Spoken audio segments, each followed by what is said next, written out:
മറ്റൊരാളുടെ ജീവൻ രക്ഷിക്കാൻ സ്വന്തം ജീവൻ പോലും പണയം വെച്ച രാജേഷ് ഒടുവിൽ അതേ പുഴയുടെ കാണാക്കയത്തിലേക്ക് അകപ്പെട്ടിരിക്കുകയാണ്. രാജേഷിനെ കാണാതായിട്ട് 48 മണിക്കൂർ പിന്നിട്ടിട്ടും ഇതുവരെ കണ്ടെത്താനായിട്ടില്ല. ശനിയാഴ്ച വൈകുന്നേരമാണ് ചെറുപുഴ മീന്തുള്ളി നോർത്തിലെ തുരുത്തിൽ ഒരാൾ ഒറ്റപ്പെട്ടതായി വിവരം ലഭിക്കുന്നത്. കവിഞ്ഞൊഴുകുന്ന പുഴയിലൂടെ ജീവൻ പോലും അപകടത്തിലാകാമെന്നറിയാമായിരുന്നിട്ടും റെപ്പല്ലിംഗ് ഇൻസ്ട്രക്ടറായ രാജേഷും സുഹൃത്തുക്കളും രക്ഷാപ്രവർത്തനത്തിനായി മുന്നിട്ടിറങ്ങി. റാഫ്റ്റിലും നീന്തിയും അവർ തുരുത്തിലെത്തി. ലൈഫ് ജാക്കറ്റും കയറുമടക്കമുള്ള സുരക്ഷാ ഉപകരണങ്ങളും ഇവരുടെ കൈവശമുണ്ടായിരുന്നു. തുരുത്തിൽ കുടുങ്ങിയ ബെന്നിയെ രക്ഷപ്പെടുത്തി തിരികെ കൊണ്ടുവരുന്നതിനിടയിലാണ് രാജേഷ് സ്വന്തം ലൈഫ് ജാക്കറ്റ് പോലും ഊരി ബെന്നിക്ക് നൽകിയത്. തുടർന്ന് കയറിൽ പിടിച്ച് പുഴ കുറുകെ കടക്കുന്നതിനിടെ രാജേഷിന്റെ കയ്യിൽ നിന്ന് കയറ് വിട്ടുപോയി. ശക്തമായ ഒഴുക്കിനെതിരെ നീന്താൻ ശ്രമിച്ചെങ്കിലും രാജേഷ് പുഴയിൽ മുങ്ങിപ്പോവുകയായിരുന്നു.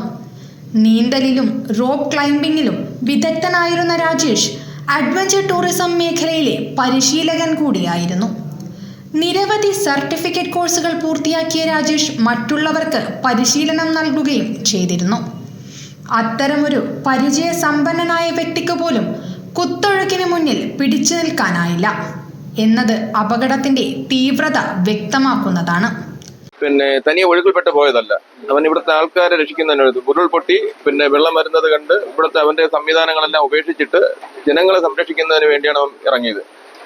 ആദ്യത്തെ ഉരുൾപൊട്ടലിൽ ഇവിടെ ഉണ്ടായിരുന്ന ആൾക്കാരെ രക്ഷിക്കുകയും അതിൽ ഇവിടെ സേവിയർ എന്ന് പറഞ്ഞ ഒരാൾ ഒഴുകി പോയപ്പോൾ അയാളെ സംരക്ഷിക്കുന്നതിന് വേണ്ടി അവന്റെ ജാക്കറ്റ് ഊരി കൊടുത്ത് റോപ്പിലായി അയാളെ കൊണ്ടുവന്ന് സുരക്ഷിതമായിട്ടുള്ള സ്ഥലത്ത് എത്തിക്കുന്ന സമയത്താണ് ഇവന്റെ റോപ്പ് പൊട്ടിയായി ഒഴുക്കിൽപ്പെടുന്നത്.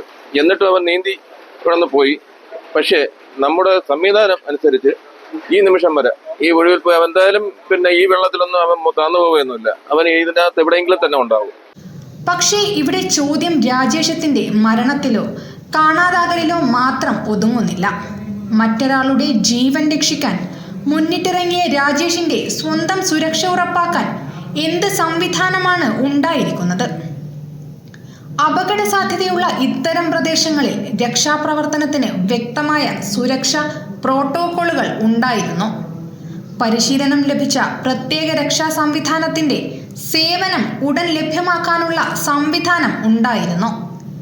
രക്ഷാപ്രവർത്തകരുടെ സുരക്ഷ ഉറപ്പാക്കാനുള്ള സംവിധാനങ്ങൾ മതിയായിരുന്നു.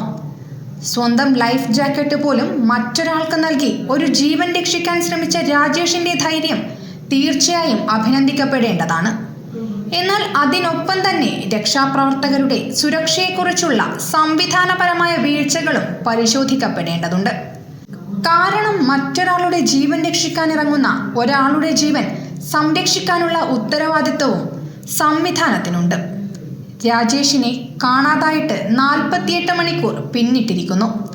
അഗ്നിരക്ഷാസേനയും നാട്ടുകാരും കാര്യങ്കോട് പുഴയിൽ തിരച്ചിൽ തുടരുകയാണ്. എന്നാൽ രാജേഷിന് എന്ത് സംഭവിച്ചുവെന്ന കാര്യത്തിൽ ഇപ്പോഴും വ്യക്തതയില്ല. ഒരു കുടുംബം രാജേഷിനായി കാത്തിരിക്കുകയാണ്. സുഹൃത്തുക്കൾ പ്രതീക്ഷയോടെ തിരച്ചിലിനൊപ്പം നിൽക്കുകയാണ്. മറ്റുള്ളവരുടെ ജീവൻ രക്ഷിക്കാൻ സ്വന്തം ജീവൻ പോലും മറന്ന ഒരാളുടെ കഥ ഒരു സാധാരണ വാർത്തയായി അവസാനിക്കരുത്. ഇവിടുന്ന് ഏകദേശം 2 കിലോമീറ്ററോളം കഴിഞ്ഞ് അമ്പിളിപ്പാലം എന്ന് പറയുന്ന സ്ഥലത്തേക്ക് അവിടെ വെച്ച് ഈ ആൾക്കാർ കണ്ടതായിട്ടുള്ള എല്ലാ 2 സ്ത്രീകൾ അവരെ കണ്ടു. അവൻ നീന്തി പോകുന്നത് കണ്ടിട്ടുണ്ട്. അപ്പോൾ ഇത് കഴിഞ്ഞു പോകുന്നത് എന്ന് പറഞ്ഞാൽ ശരിക്കും പറഞ്ഞാൽ കർണാടകയിലേക്കുള്ള വനത്തിലേക്കാണ് പോകുന്നത്. അപ്പോൾ ആ വനത്തിനകത്ത് നീന്തി കയറാനുള്ള എല്ലാ സാധ്യതകളും ഉണ്ട്. അവനെ സംബന്ധിച്ച് ഈ ചെറുപുഴ എന്ന് പറയുന്നത് വളരെ ഇന്നും അവൻ ബാല്യം തൊട്ടേ വളർന്നത് കാക്കാമല കായലുകളിലെ വെള്ളങ്ങളും എല്ലാം നീന്തി അവനൊരു ക്രൈസാണ്. അപ്പോൾ ഈ വെള്ളങ്ങളൊന്നും അവന് യാതൊരുവിധ ഇതുമായിട്ട് അവന് ബോധ്യം ഒരു വിധ അല്ല അവനെ സംബന്ധിച്ചിടത്തോളം. രാജേഷിന്റെ ധൈര്യത്തെ അംഗീകരിക്കുന്നതിനൊപ്പം ഇത്തരം രക്ഷാപ്രവർത്തനങ്ങളിൽ പങ്കെടുക്കുന്നവരുടെ സുരക്ഷ ഉറപ്പാക്കാൻ നമ്മുടെ സംവിധാനങ്ങൾ എത്രത്തോളം തയ്യാറാണ് എന്ന ചോദ്യത്തിനും ഉത്തരം കണ്ടെത്തേണ്ടതുണ്ട്. മറ്റുള്ളവർക്കായി സ്വന്തം ജീവൻ പണയം വെക്കുന്ന രാജേഷുമാരെ സംരക്ഷിക്കാൻ ഇനിയും എത്ര ജീവനുകൾ നഷ്ടപ്പെടണമെന്നതാണ് ഇനി നമ്മൾ ചോദിക്കേണ്ടത്. സ്വാതി, കണ്ണൂർ മീഡിയ.